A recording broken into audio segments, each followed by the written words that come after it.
कार्तिक पूर्णिमा को देव दिवाली भी मनाई जाती है और हमारे हिंदू धर्म में तो कार्तिक पूर्णिमा का विशेष महत्व है। और इस दिन पवित्र नदियों में स्नान करने के बाद दीपदान करना सबसे पुण्य वाला काम बताया जाता है। तो ऐसे में आज की इस वीडियो में आप जानेंगे कि अगर आप किसी कारण से गंगा जी में स्नान करके वहां पर दीपदान नहीं कर सकते हैं, क्योंकि कार्तिक पूर्णिमा का दिन हो या कोई भी पूर्णिमा का दिन हो, उस दिन यदि बहते जल में दीपदान किया जाए तो वो बहुत ज्यादा फलदायी होता है। लेकिन सबके लिए गंगा जी में जाकर स्नान करके दीपदान करना संभव नहीं होता है। दीपदान आप कार्तिक पूर्णिमा को सुबह सूर्योदय से पहले या फिर शाम को सूर्यास्त के बाद, जिस समय अंधेरा हो जाता है, उस समय करना चाहिए। तो मैं आपको बहुत ही सरल और आसान विधि से करके दिखाऊंगी कि कैसे आप घर पर ही गंगा जी का आह्वान करके कैसे घर पे ही दीपदान कर सकते हैं। कार्तिक पूर्णिमा के दिन सभी को दीपदान करना चाहिए। जो लोग पूरे महीने दीपदान ना कर पाए हो, तो ऐसे में केवल आज के दिन ही दीपदान करने से पूरे महीने के दीपदान का पुण्य प्राप्त हो जाता है। तो आज के दिन आपको सुबह जल्दी उठकर, हो सके तो ब्रह्म मुहूर्त में, यानी कि सुबह 4 बजे से लेकर 5:30 बजे के बीच में उठकर स्नान कर लेना चाहिए। और आज के दिन आपको नहाने वाले पानी में गंगा जल जरूर मिलाकर स्नान करना चाहिए। अब हम अपने घर पर ही गंगा पूजन की तैयारी करेंगे। तो गंगा पूजन करने के लिए आप अपने घर के आंगन में, घर की छत पर या अपने मंदिर में ही साफ जगह पर आप चौक बना लेंगे। चौक बनाने से पहले आप गेरू से लीप लीजिएगा और सुंदर रंगोली से भी आप सजा सकते हैं।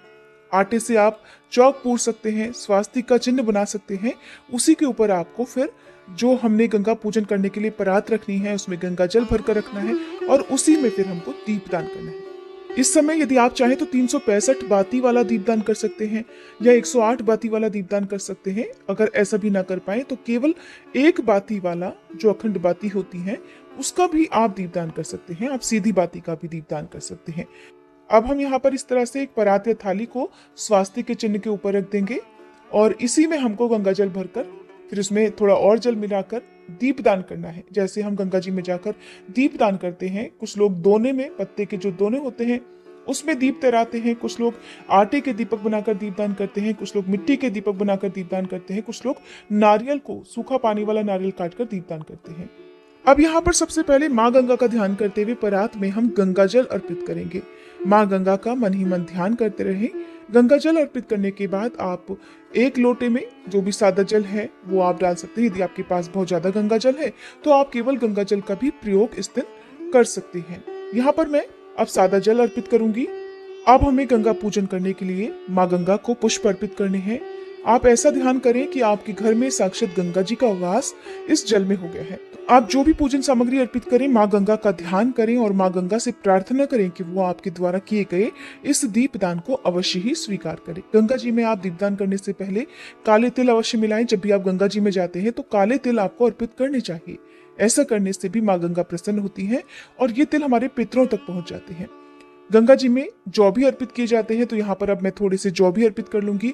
फिर हाथ जोड़कर गंगा माँ से और अपने सभी पितरों से, गंगा जी में वास करने वाले सभी देवी देवताओं से आपको प्रार्थना करनी है कि इस बार आपने किसी कारणवश गंगा जी में आकर दीपदान नहीं किया और अपने घर पर ही माँ गंगा का आह्वान करके दीपदान करने का प्रयास किया है। हमारे द्वारा किए जाने वाले इस दीपदान का पुण्य हमारे पितरों को भी प्राप्त हो और हमारे घर में कभी भी दुखों का अंधेरा ना हो। हमारे घर में सदा सुख और सौभाग्य में वृद्धि होती रहे और पूरे वर्ष भर हमारे द्वारा किए गए इस दीपदान का पुण्य हमें और हमारे परिवारजनों को मिलता रहे। ऐसी कामना के साथ अब आपको दीप प्रज्वलित करने हैं। आज के दिन माँ गंगा को अर्पित करने के लिए कोई भी फल, मिठाई, पंचमेवा या फिर खील वगैरह आप जरूर रखें, क्योंकि गंगा जी में कार्तिक के महीने में खील भी अर्पित किए जाते हैं। खील का प्रयोग हम दिवाली के दिन भी करते हैं और इस दिन को हम देव दिवाली के रूप में मनाते हैं। तो खीलों का प्रयोग आप अवश्य करें। अब आपको मैंने इससे पहले की वीडियो में जो 365 बाती बनाना बताया था, तो उस तरह से आप चाहें तो जो हमने गंगा जी का आह्वान घर में किया है उसमें आप चाहें तो 365 बाती का दीपदान भी कर सकते हैं। आप एक दीपक घर के अंदर भी जला सकते हैं। यहाँ पर जो मैंने 5 दीपक बना रखे हैं, ये 5 दीपक हम अपने पितरों के नाम से, माँ गंगा जी के नाम से, साल के 365 दिनों के नाम से और अपने आराध्य देवी देवताओं के नाम से, यदि आपकी कोई खास मनोकामना है तो उसकी पूर्ति के लिए भी एक दिया आप लगा सकते हैं। जिस तरह से माँ गंगा जी में पत्तों का दोना बनाकर दीपदान किया जाता है, दीप जलाकर प्रवाहित किए जाते हैं, उसी तरह से आप घर में भी पानी में इसी तरह से कर सकते हैं। दीप प्रज्वलित करने के लिए आप आम का, अशोक का, पीपल का या बेल पत्ते का प्रयोग कर सकते हैं। इनके ऊपर आपको जिस तरह से अखंड ज्योति की बाती बनाई जाती है गोल वाली, वो बाती बनाकर उसे घी में या तेल में डुबोकर पत्ते के ऊपर रखना होता है। उसमें आपको काले तिल अर्पित करनी चाहिए, पुष्प जरूर अर्पित करने चाहिए, क्योंकि हम जो दीप जलाते हैं उनका भी हमें पूजन करना होता है। तो दीप जलाकर हमें इस तरह से माँ गंगा जी में अर्पित करने हैं। यहाँ पर मैंने तो 5 दीपक प्रवाहित किए हैं, आप चाहें तो 1 दीपक भी प्रज्वलित करके दीपदान कर सकते हैं। अब इस तरह से हम थोड़ा थोड़ा सा हाथ लगाकर इन दीपकों को पानी में तैराने का प्रयास करेंगे। जिस तरह से गंगा जी में हम दीप प्रज्वलित करके प्रवाहित करते हैं वो दूर तक तैरता हुआ जाता है। तो अब हम हाथ जोड़कर माँ गंगा से इन दीपदानों को स्वीकार करने का आग्रह करेंगे। माँ गंगा जी को समर्पित करने के लिए आपके पास फल, मिठाई, अक्षत और श्रृंगार की सामग्री भी होनी चाहिए, जिसे आप बाद में अपनी सासू माँ को दे सकते हैं। आप चाहें तो श्रृंगार की सामग्री के साथ ही अपनी सामर्थ्य के अनुसार वस्त्र भी दे सकते हैं।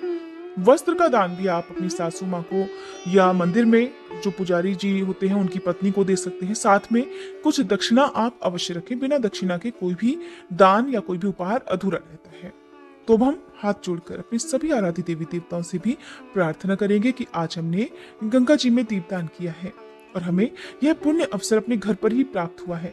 आज दीपदान करते हुए यदि हमसे कुछ भी कमियां अधिक हो गया हो, हमसे कोई त्रुटि हो गई हो, तो उसके लिए हे गंगा माँ हमें क्षमा कीजिएगा। दीपदान करने के बाद आप माँ गंगा जी को भोग अर्पित करें। भोग में आप मिठाई, फल, पंचमेवा या शक्कर, बताशे आदि भी अर्पित कर सकते हैं। आप माँ गंगा को भोग में शक्कर या मिश्री का भोग भी अर्पित कर सकते हैं। यदि आपने खीर बनाई है या कोई पकवान बनाया है तो वो भी आप आज के दिन माँ गंगा को अर्पित कर सकते हैं। इस तरह से माँ को भोग अर्पित करने के बाद अब बारी है माँ को श्रृंगार अर्पित करने की। माँ गंगा से प्रार्थना करें कि हे माँ गंगा, हमारे द्वारा अर्पित किए गए श्रृंगार को आप स्वीकार कीजिए। श्रृंगार की सामग्री में आप चूड़ी, बिंदी, लिपस्टिक और जो भी आप महावर वगैरह या नील पेंट और साथ में कुछ दक्षिणा जरूर रखें। इन्हें आप मंदिर में पुजारी जी की पत्नी को या अपने ही घर में सासू माँ को दे सकते हैं।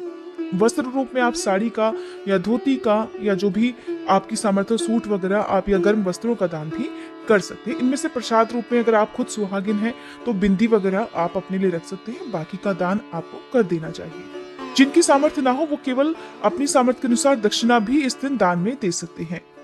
और क्योंकि कार्तिक पूर्णिमा को दान किया जाता है तो इसी समय आप दान की जो भी सामग्री है जैसे कि कच्चा अनाज वगैरह, दालें वगैरह या मौसमी सब्जियां, फल या दक्षिणा, गर्म वस्त्र, उनको भी आप मंदिर में दीपदान करते समय पास में ही रखें। उनका पूजन करके फिर उन्हें आपको दान में दे देना चाहिए। अब आपने दीपदान तो कर लिया, लेकिन विसर्जन कब और कैसे करें ये भी आप जान लीजिए। तो जब आपने दीपदान शाम के समय किया है तो अगले दिन सुबह के समय आप इनका विसर्जन करें। जो परात आपने दीपदान के लिए प्रयोग किया उसमें जितना भी जल है, पत्ते हैं, रुई की बाती है, फूल, अक्षत हैं, या उसमें आपने जो भी फल वगैरह अर्पित किए हैं, मिठाई वगैरह अर्पित की है या शक्कर अर्पित की है, वो पानी में घुल गई होगी।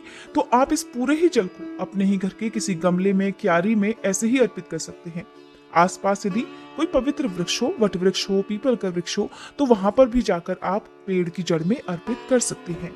जो भी श्रृंगार है, दक्षिणा है, अनाज है, आपने दान की जो भी सामग्री रखी है, उसका दान आप कार्तिक पूर्णिमा की शाम को या सुबह अगर आपने दीपदान किया है तो पूजन करने के बाद कर देना चाहिए। इस तरह से आपका दीपदान पूर्ण हो जाता है। तो आपको हमारे द्वारा दिखाई गई दीपदान की ये विधि कैसी लगी मुझे कमेंट बॉक्स में जरूर बताइएगा। अगर वीडियो पसंद आई हो तो प्लीज वीडियो को लाइक करके चैनल को सब्सक्राइब करना मत भूलिए।